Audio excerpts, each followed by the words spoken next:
A ballerina's perspective, from performing with New York City Ballet and Alvin Ailey American Dance Theater to publishing poetry books and mentoring kids and teens. Join us in a weekly discussion with experts to gain mental health clarity and achieve growth and moral consciousness. Give our show a 5 stars, comment, share, and come along for the ride. Welcome to the Growth, Grace, and Gratitude podcast.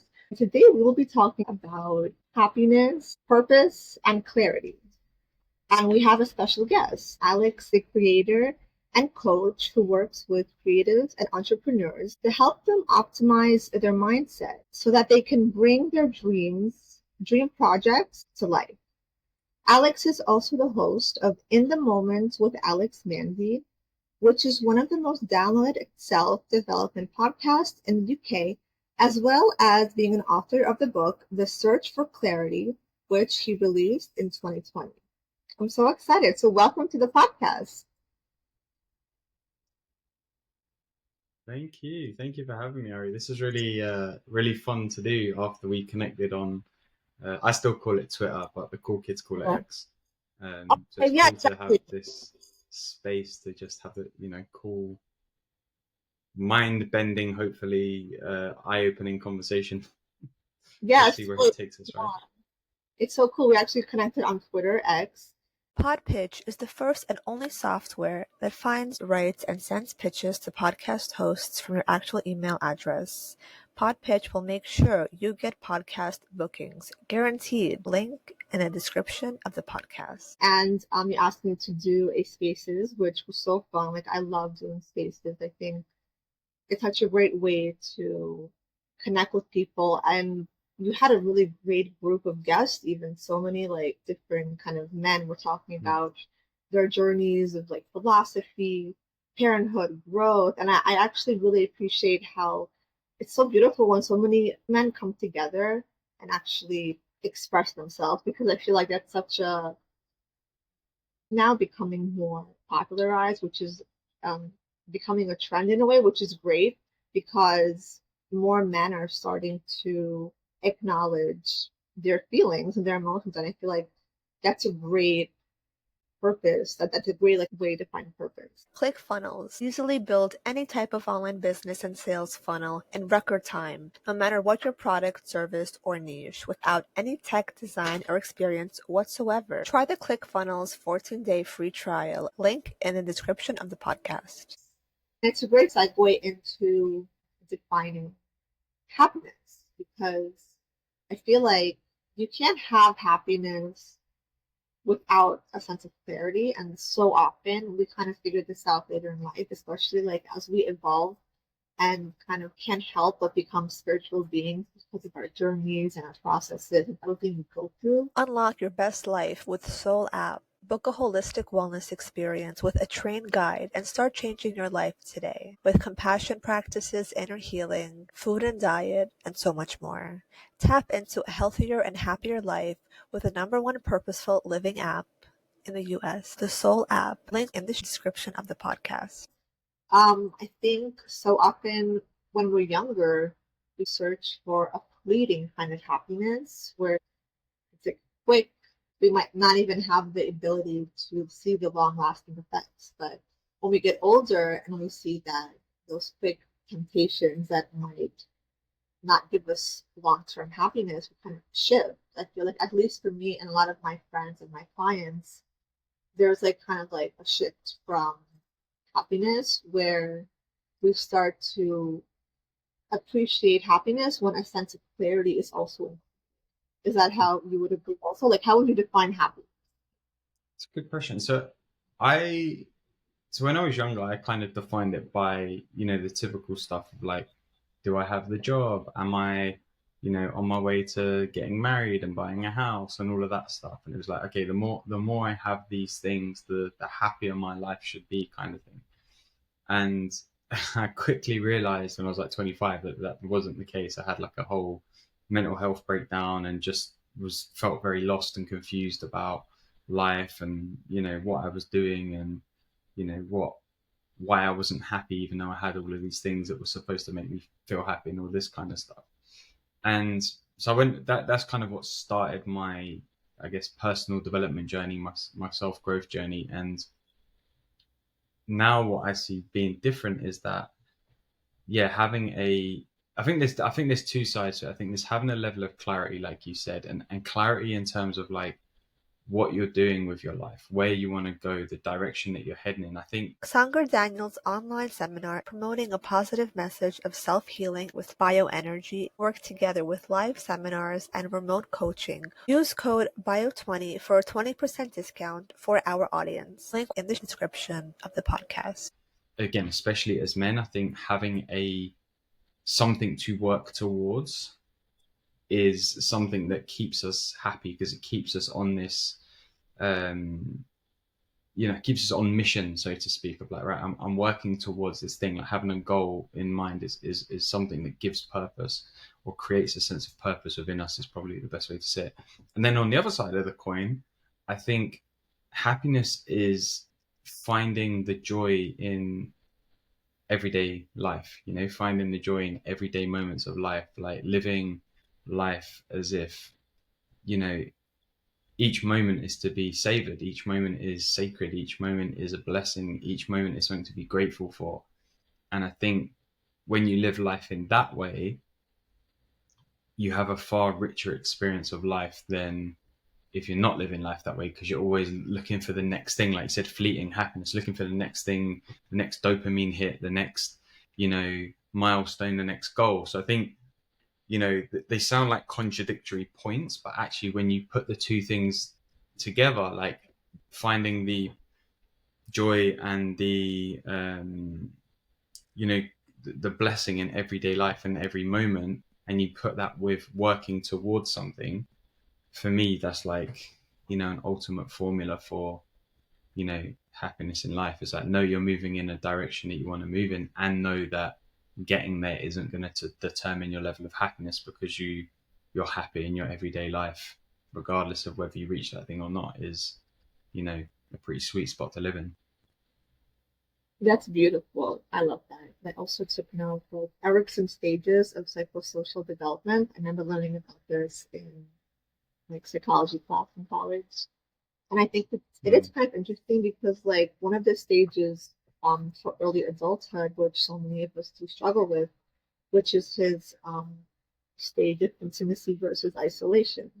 So it's like that is such a like interesting perspective, because I feel like when we go through those mental health struggles and we kind of have to experience different shifts in our lives, that is exactly it. It's like intimacy versus isolation. It's like we become, in essence, isolated from a part of ourselves. And it's like the test is, how can we develop relationships with other people? So I feel like that's a really important part of our growth as human and like humanity, because the connection that souls have when they get together and connect, or even network, or just find common ground and healing. I think that's a huge part of why so many people go through depression and mental health issues, because of that important layer. So, and it is also interesting how there are so many expectations that either society has or that we have. And I think it's kind of important to unravel that. Like the expectations that we have for ourselves, we kind of have to take a step back and to be like, what are my expectations and where are they coming from? Because oftentimes, like, our expectations are a mix of ancestral trauma or like different kinds of frequencies that might not even align to us as we are in the present. So it's like I had to go through my expectations when I was younger, when people that were my age from high school or from college were going into a different journey. For example, I grew up as a ballet dancer, and a lot of my friends were going to ballet companies after high school or after college. So I personally felt like I didn't want to dance like 24/7. I wanted to explore more psychology, spirituality. So I was like, okay, so my expectations are changing, because I thought I was also going to do that. But then I took a different road and I started to write articles and I started to work on my book and connecting with people and talking about these things. So I think it's interesting how our expectations really do influence part of our journey towards happiness.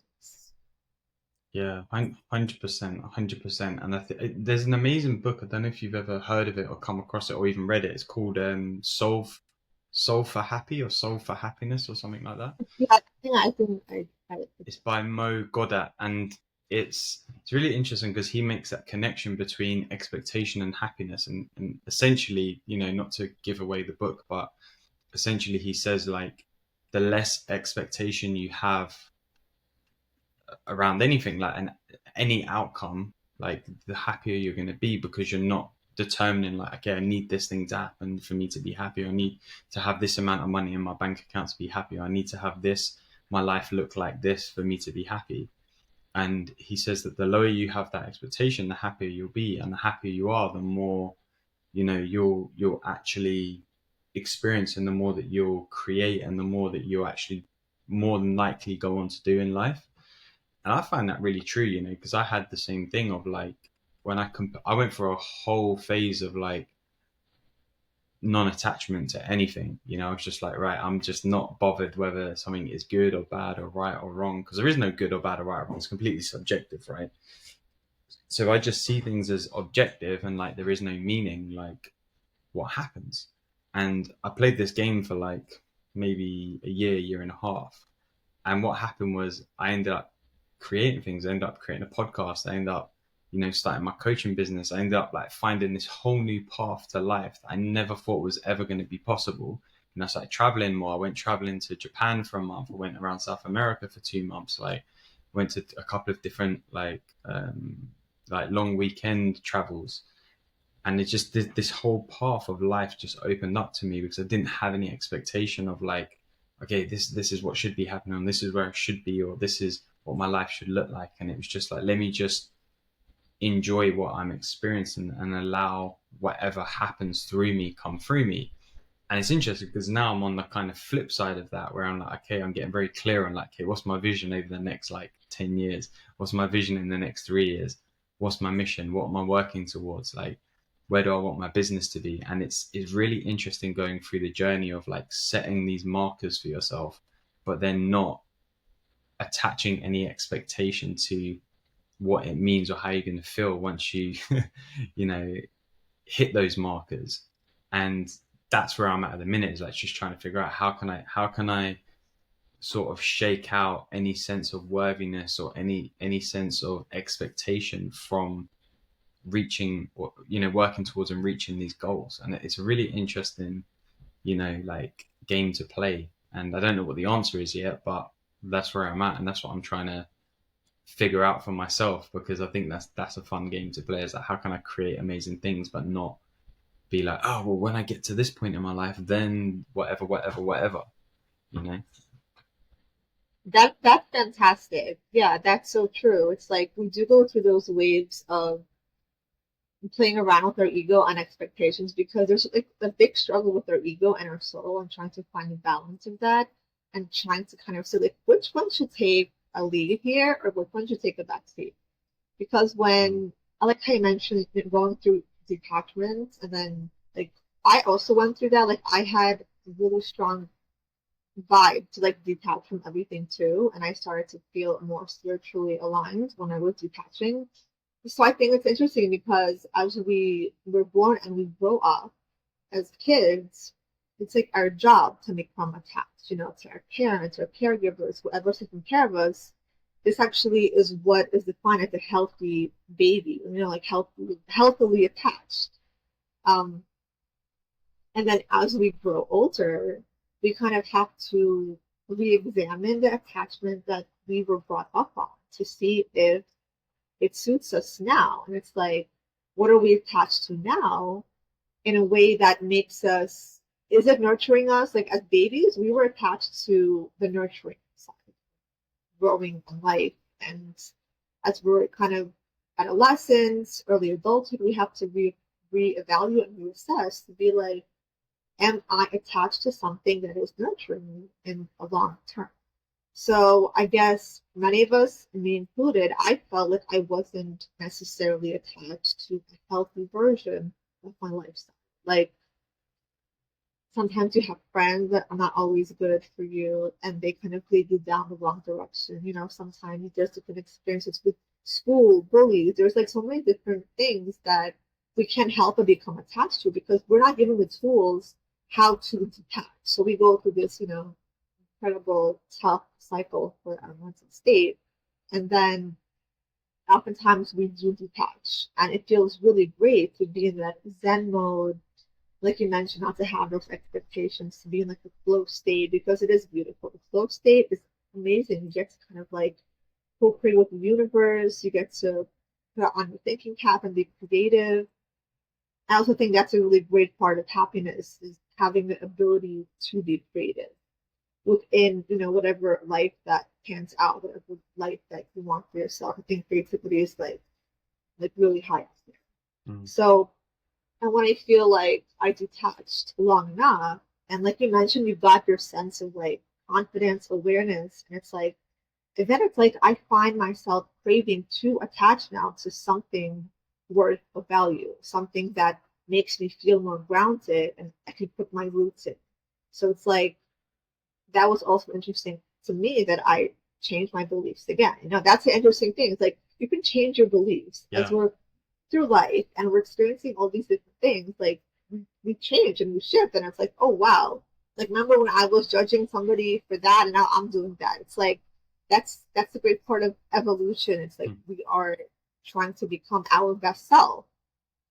Yeah, yeah. And it's so true because like, beliefs, they're made up one way or the other, right? We at some point in our life we make up our beliefs and they become our belief system and they become where we operate from in our lives. And that could just be a simple belief of like, I'm not good enough or I don't deserve to be in a good relationship or something. But we made it up, right? So I see it as, and this is why I love to do the work that I do, is like, okay, well, what are your current beliefs? Let's have a good look at them. Let's literally write them out if need be, and let's look at them, and then let's ask ourselves, okay, what do you want to change? And then change the beliefs, and then do the work to like install those new beliefs as your default because they're made up anyway. So it's like you can almost get to choose what beliefs that you want to believe, and I think the magic of being a human being is you can just keep changing them. And it comes down to how aware you are of what your beliefs actually are. And not just how aware you are, but like how those particular beliefs are playing out in your life. Right. So, and I'll give you an example. So I had a session with one of my coaches a couple of weeks ago now, or maybe last week. No, 2 weeks ago. It was 2 weeks ago. And we were talking about money beliefs.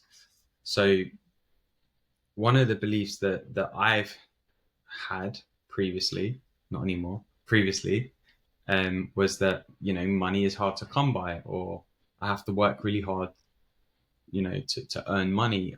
And the other one that came out was, what was it now? It was something along the lines of like, if I'm not careful, money will just like slip through my fingers kind of thing. And he was asking me like, okay, so, you know, how are these showing up in your life? Like, how are you seeing this? And it was really interesting as we started to explore, like, okay, if that's the belief that you have, how is that playing out in the life that you have? What are you seeing in your life as a result of that? Right. And it was so fascinating to see, like, wow, this one belief that I've got, or these three beliefs that I've got, are literally creating the life that I have. And I'm the one who created the beliefs. So therefore, I'm the one who's creating the life that I have. How amazing, right? First of all. And then we went on to, okay, well, if those beliefs are true to you right now, what else would you like to be true if they don't serve you? And we started to look, and we came up with these. Well, I came up with these three new beliefs of money is infinite. So these are like truths that I'm living by now. So money is infinite, and I'm still working on, living into them fully. But money is infinite.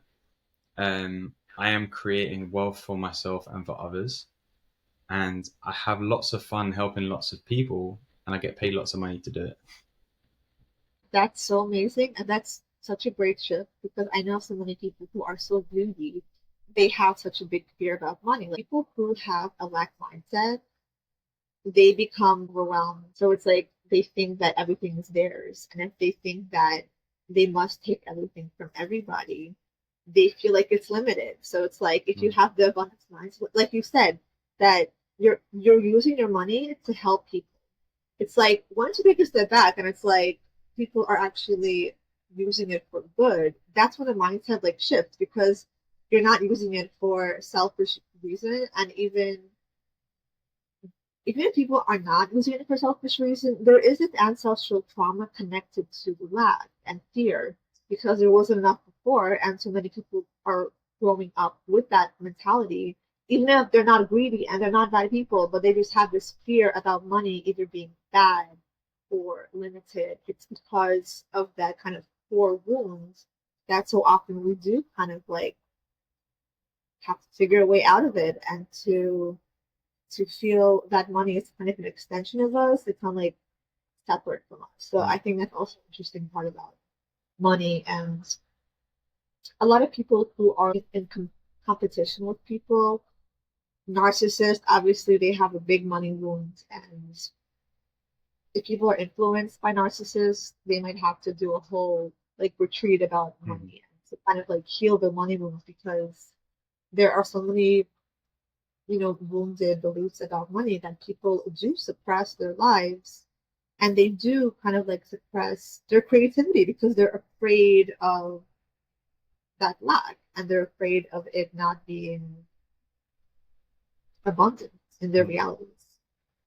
Yeah, and I think that like there's two huge mirrors, in our lives, and I think one is relationship to money, and the other one is our relationships, full stop. Right? And I think Yeah. if you're courageous enough to look at both of those, you'll learn a lot about yourself, and not from the perspective of like, oh, this is happening to me, or like this is because of that person. Don't. I don't like to, and I have done, but I don't like to point fingers outside of myself. If I can use them as information to look at myself and be like, isn't it interesting how I'm creating this? Like, what must I believe here to for this to be playing out in my life? Like if my, like I said, if my money situation isn't how I want it to be, how am I doing that? How am I creating it? If my relationships aren't how they are, how am I creating that? How am I showing up? What energy am I giving there or not giving there? And it's such an interesting way to like I said, that they're a mirror as to see what's really going on in your mind. And the fascinating thing is we're so powerful as human beings that we can create anything to be true, as a belief. Like I literally believe, like I cannot understate it when I say like our beliefs are made up and we made them up. And because we made them up and because we believe them, our lives now look a certain way. That's incredible. Like how powerful must we be as creators in our life for that to happen? Like it's insane. It's so true. That's a challenge with narratives that we either decide our narratives or people around us will. And that's how it's like the flow of the universe happened. When I was younger, I had kind of like not very good friendships, and they, in a way, led me to create a narrative that was completely false. And I, in a way, believed it because, when we're growing up, we don't know like who we are. People kind of tell us who we are, and we kind of learn to be like, oh, okay, that seems like that's me. Or if we really have a strong sense of character and personality, we'll be able to be like, no, that's not me. That's not me at all. So I kind of figured out quickly that like that was not me, but people were, I don't know, intentionally or unintentionally, they kind of like not wanting for my self-expression or my sense of creatorship to be fully realized or actualized. And that happens often. There's jealousy, there's friend groups that are not, I feel like we can do a whole topic about like, friend groups that are not really good for you. But once I got a new group of friends, everything kind of shifted and I was able to actually become a new version of myself. And I was like, wow, this is where narratives are so powerful, because they play into your reality and your psyche. And it's actually really important to create your narrative. That's a really crucial part of your like ascension evolution process. Mm. Yeah, and I think it's so important. Like as you were saying that, I just had like a an image in my mind of like, imagine if everyone walked around and we had like, you know, like sticky notes. Like, imagine we like wrote all of our beliefs on sticky notes and we like stuck them to ourselves every day and we walked around with these beliefs, right? Like that would be so funny to see like what everyone's beliefs are and how they're showing up and etc. But that's essentially what we do, is because we don't stick them on us with sticky notes, but we walk around with these beliefs and we're like then surprised at what we see in our life. And it's like, you know, I believe that we're all infinite creators, like we have the possibility to create anything in our lives externally, but first of all from the internal, from our beliefs, from the way that we view the world, from our perception of ourselves, from our perception of other people, from our perception of the world around us. And when we actually fully understand that and we actually do the work ourselves to see what happens when beliefs change and how beliefs can change and how beliefs have created what they've created up until a point, and then change them and see how those new beliefs create something else in our lives, you can't ever point the finger anywhere else other than at yourself, really, when you go on that journey, because it's like, oh, like I'm the one who's like, I've created all of this, I've done this, like I'm the one who's put myself in this situation, consciously or subconsciously, who knows. But if you actually take the ownership of, okay, how have I been the one who's put myself in this situation, and you look at it and you actually think, oh, that's interesting, what else could I do, what else could be possible for me, what else could be true for me? That's where, you know, the game really starts, because that's when you start to become conscious of it, and then you can actually do something about it. It's like I always say, there's a actually I think it's a chapter in my book, but it's something that I've been talking about for years, called recognize, accept, grow. And it's like, first of all, you need to recognize what's going on in your life. You need to recognize where you're at. You need to recognize what the problems are. You need to recognize your belief system. You need to recognize how those beliefs have been showing up in your life, how those beliefs have created what you're seeing in your life. Then you need to accept that, I'm the one who's created all of this. And drop any judgment that there is, and just subjectively, like, look, I created this. It's fine. It's not good or bad. It's just how interesting that this is what I created. And then once you've got to that stage of acceptance, then you can grow. And the grow is about, okay, what are the beliefs that you want to change? Like, what are the beliefs that you want to live by? What are the truths you want to live by now? And then see how they play out in your life over the next 3 months, 6 months, 2 years, 5 years, whatever it is, and see what becomes different. And then rinse and repeat the cycle, recognize again, and then accept, and then grow. And it's, you know, if that's only what we were ever to do in our lives, like, you know, we would be capable of so much more than what we think we are, really. Yeah, that's a really great point. And I think accountability, like you mentioned, it's like our superpower, because once we do see that we have accountability, that's like the first step to creating a brand new timeline for ourselves, because that's when we actually see that we have the power. Before that, we thought we don't have the power. So, you know, we put blame to other people, and it's very easy to do that. But it's like when we take accountability, it's so true. It's like you're able to ground your identity in a way. And it's like then you can see like, oh, what are my beliefs? And yes, you can totally change your beliefs, because like even like thinking about happiness and how we define happiness, that changes also, like based on your beliefs. Like when I was younger, for me, happiness was like I wanted to be part of a group. I just really wanted to connect with people, and not even connect though. I just wanted to like be in it.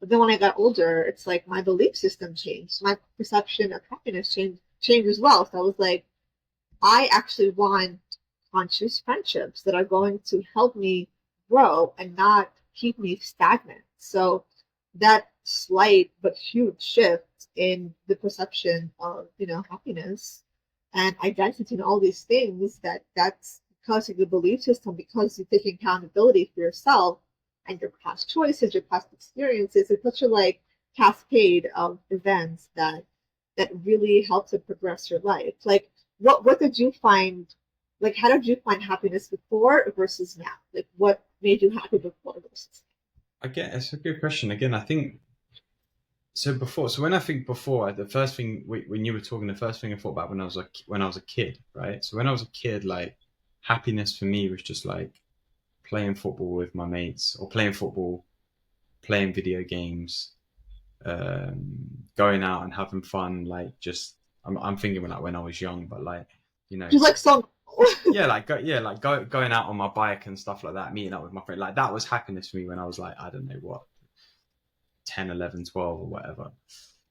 As I got older into my 20s, happiness was more like travel, earning my own money, um, partying, going out drinking, like again, spending time with my mates, like going to football games with my mates, going abroad to watch football games with my mates, going on, trips, ski trips, stuff like that. And now I think for me, happiness is just being at peace within myself, being comfortable within myself, and just finding those moments every day to enjoy, whether that is like I'm on a holiday, or whether that is I'm, in a coaching conversation, or I'm writing, or I'm recording a podcast, or I'm out on a long walk with my girlfriend, or I'm having dinner with my girlfriend, or I'm watching TV with my girl, or whatever, like, or I'm out with some friends having dinner, or whatever it is, like just finding the beauty in those moments. And I think for me that provides all of the happiness that I could ever want. Because like I have a saying, like life doesn't get better than this, right? And it's like no matter the moment that we live in, we're not going to have another moment. This is it. We're like all we've ever got is this present moment right now. So if it's all we've got, then life can't be better than this, because this is all we have. This right now. And it's like when I started to see this and I started to say this, like, I was even like, there'd be times where on paper you'd be like, oh my god, like, let's say for example, me and my girlfriend have a massive argument or something, and I'll just be like, oh well, life doesn't get better than this. And people be like, well, that doesn't make any sense, and I'm like, well, it does, because like this is my life right now. Like it literally can't get better than what I'm experiencing in this moment, because I can only experience what I'm experiencing right now. I can think about, oh yeah, well, I'd prefer to be feeling this, or I'd prefer to experience that. But what am I doing is I'm creating a distance between what I'm actually experiencing and something that I want to experience. So I'm creating a resistance or a conflict around the thing that I'm experiencing in that moment, and not actually being with what I'm feeling and accepting what I'm feeling, and just being like, oh, that's interesting. That's just what I'm experiencing right now. How funny. Right. And it's like, as I've started to see that, like it's become, and this conversation is actually a really good reminder for me, like, but it's become a game of like, yeah, like this is as good as it gets right now, is as good as it gets, because it's all I've got. I don't have 5 minutes ago, I don't have tomorrow, I don't have yesterday. I've just got this right here now. And it's, the more I wake up to that and the more I see that, the more happiness I find in every moment, when I remember this, because it's not all the time, by the way. Wow, that's so beautiful. I love that. So, there's such a gift of presence, and how you talk about it is so beautiful.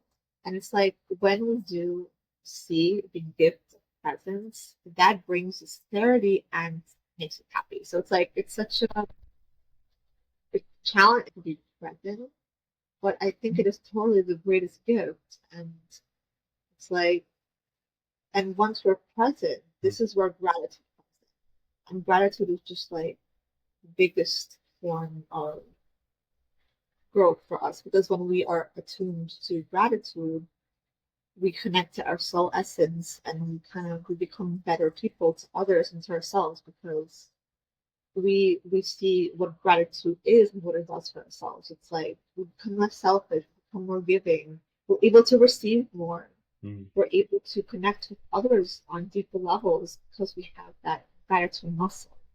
And I oftentimes, like, I tell my clients, like, I ask them at the end of our sessions, like, what are you grateful for right now? So it's like everything you experienced before or everything that you're looking forward to in the future, that's fantastic. But it's like, let's remember, like you mentioned, now. It's so powerful, and it's like it shifts so many realities and timelines, because sometimes we don't want to be like in the present. We want to react, we want to be angry, but when we challenge ourselves to actually stay grounded in gratitude and presence, it makes a really great difference to our entire reality and lifestyle. Yeah, and you know, I believe we're always present, right? And Are we, we? yeah, and I think we can either be present in our thinking about something else, or be What? present in, Yeah. like, attuned to the experience that we're having right now with the person we're having it with, or doing the thing that we're doing. But like we're always present. It's just like, where is your present focused right now? Is your present focused on somewhere outside of the thing that's literally right in front of you, or is it focused at the thing that's We're literally so, right in front of you? yeah, we're so good at, being physically present, but mentally somewhere else. And I think so many of us who actually are empaths have the ability to kind of like be present. And our mind is like floating away to different realities, different timelines, like, but it is important to kind of like be present. But sometimes you can't help it, it's like you have a busy day and you want to kind of tune out for 5 minutes when you're talking to like a stranger or somebody at the store. It's like that's okay if you're like exhausted and you have to manage your time efficiently. But on a general basis, yes, like presence is number one. Yeah, and this is it, and I love that, because I heard a saying once. I'm trying to think where I heard it, but I can't remember where now. If I do remember, I'll assign it properly. But it was, true presence is when your mind and your body are focused on the same thing at the same time. And don't get me wrong, like, I could be thinking of 100 different things at any given time, right? It's just like my mind does that. That's what the mind does. Right. And am I able to see through that thinking, the machine mind whirring away, and be attuned to what's going on right in front of me? Because really, like, when people talk about being present, that's what people really mean, is that, are you attuned to the thing that's right in front of you right now? And Yep. I believe when we do that, life takes on a whole different, level of vibrancy, because it's like you start to appreciate those things more. Like, how can you not, like, appreciate the thing that's right in front of you right now? You know, unless you're gonna go, well, this is a bad thing, or this is a good thing, or this is a, yeah, but you're still creating that. You're still creating the right or the wrong or the good or the bad. Like, what if it just is, and just is perfect enough? And yeah, I think it's also interesting that being present, it kind of forces us to reconnect back to our inner child. And when our inner child is present, like that's where magic happens. Because the presence of the inner child is kind of like taking us back to all the times that made us truly happy. And we were truly happy when like you said, when we were fully aligned to presence, when we were playing and having fun. And the simplicity of it all is presence. And it's so funny, today's actually National Dessert Day. So Mhm. there's another reminder of like finding a sense of like happiness and joy for the inner child. And it's like, and remembering like what my favorite dessert was when I was a little kid, like, ice cream, or like apple pie ice cream, something like that. So I was like, let me just get some dessert now, and just like to reconnect to that inner child essence that feels so much pure gratitude and joy, and is able to kind of like grow and evolve through presence. So I think it's like a great way for all of our listeners and everybody who's on the journey to evolution to kind of like take a step back and learn about presence. I feel like presence is a whole new practice because when you're able to be present, you're acting with different intentions and you're responding rather than reacting. So it's like your whole psychological and nervous system, like Mm. outputs are going to be different. We're going to be like attuned to a higher version of yourself. Yeah. So that's a great kind of way to evolve. Yeah, and it's funny, right? Because so one of my friends, he's just started working with a new PT, and we were talking about. And I said, what, what do you like about this guy? Like, why are you working with him? Because he's paying him quite a lot of money, and he was like, I just love the way that he breaks things down, and he reminds me that working out. He didn't say this. I'm paraphrasing a little bit, but working out is all about being present. And he was like, most people go in the gym and they think, right, I'm going to do 10 reps of this thing, and they bang out these 10 reps, right? And this PT is saying to him, like, no, it's like the quality of the rep is important. So don't see it as doing 10 reps of, I don't know, whatever, bench press. See it as one rep that you do 10 times and focus on the quality of the one. And I was like, wow, if that's not about being present, like, what's the quality of this rep that I'm doing on this particular exercise that I'm doing? Rather than being like, okay, done one, okay, on to the next one, done two, okay, on to the next one, then three. Like, and I think that's really cool. And people, and I got confused with this for a little bit. It's like, okay, like, I understand like being present and like, all this like woo-woo sounding stuff, but like, what does it actually change about my life? Like, what does it do for me, right? And the things that I found is like it brings a quality to everything that you do. So whether that's my diet has completely changed because I'm more present and I'm more conscious of what I'm putting in my body. So now like I mainly only eat like fruit and veg and fish.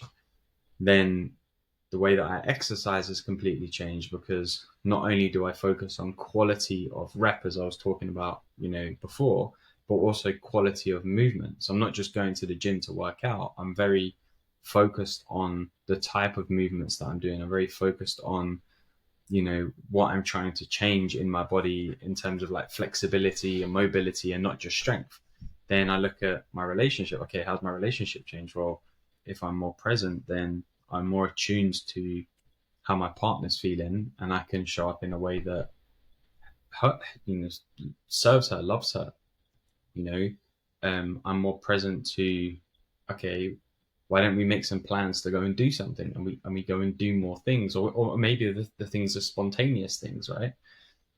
And so there's little things like that. I can go on and on and on, but it's like when you actually look at, okay, if I get present, what happens is just the quality of everything you do changes. And that's going to look different to everyone. I'm not going to sit here and be like, okay, you need to start eating fruit and veg and fish, and you need to start, like, that's not my place, right? But the invitation is for, if you're listening to this, is what would be possible or what might change in your life if you were to bring a level of quality presence to everything you do. And maybe it's nothing, and that's also cool. It doesn't have to change, but just sit with the question, right? See what comes up, see what happens. That's beautiful. I love that. I grew up as a ballet dancer, so like you mentioned about this quality of and discipline, we had to go to the ballet bar every single day, maybe even sometimes twice a day if we had like point work or partnering. And we did the same exact thing, like the same combinations with some minimal changes of the steps, but we had to kind of gracefully do that, and it does build so much like discipline over time, and you could only like master that process. So I thought it was really interesting that, we all want to be great. We want to, like, from my perspective, I wanted to do the dance perfectly. I wanted to do all the turns and all the jumps on the music, and I had to be present in order to find my flow. Mm. So it is really interesting that Love that. sometimes we have to even like force ourselves to be present. That's going to that's going to help us pursue a really intuitive, authentic lifestyle. And how you mentioned with eating, it's so true, because once you become more present and in tune with your body, it's like you kind of become intuitive, like, what is my body? And over time, there's this whole thing about intuitive eating. And I have so many clients who are either dancers or not dancers, but kind of on this journey of like body positivity or body healing or recovery, and they're learning about intuitive eating. So it's like totally like you mentioned, like you don't have to eat like everybody, but you have to find what works for you. And it's so what works for you is so unique that it is like a gift of being present and then feeling what your body needs, because every body needs different things at different periods of their lives. Yeah. And yeah, intuitive eating, it's a great gift as well. Yeah. If you're not able to like get a nutritionist or something like that, it's a great good connection to the body. Sure. And I love that, because it's like, I got this funny thing where like I eat basically the same breakfast and the same lunch every day. So I have a shake that I make in the morning that I have every day, and I have the same lunch every day, which is like a falafel wrap with stuff in it. And then for dinner, me and my girlfriend will often have different things, but on occasion she'll make like a bean chili, for example, and that will last us for like 3 or 4 days. So like last week I was having for breakfast, lunch, and dinner, like on Monday, Tuesday, Wednesday, like the exact same thing for breakfast, lunch, and dinner, like for 3 days in a row. And my girlfriend was like, "How do you do that? Like, didn't get bored?" I was like, "No, like it actually gives me energy." And then we were talking about human design, because someone asked me about it last week or something. And I remembered years ago that one of my friends, like a couple of years ago, one of my friends done my human design report thing for me. So I was going back and I was reading it, and it was really funny, because one of the things that it said in the report was, when it comes to eating habits, you're better off eating the same meals consistently over time. So like eating the same thing over and over again, because you've got like a slightly older digestive system and it suits your body better or whatever. And I told my girlfriend, I was like, "Look, this is what my human design said. Look, I didn't even know that." And we were laughing about it. But I think like the point being, I think the more that you can get to know yourself and what works for you, the better, because then you can, what's the word? You can optimize that, right?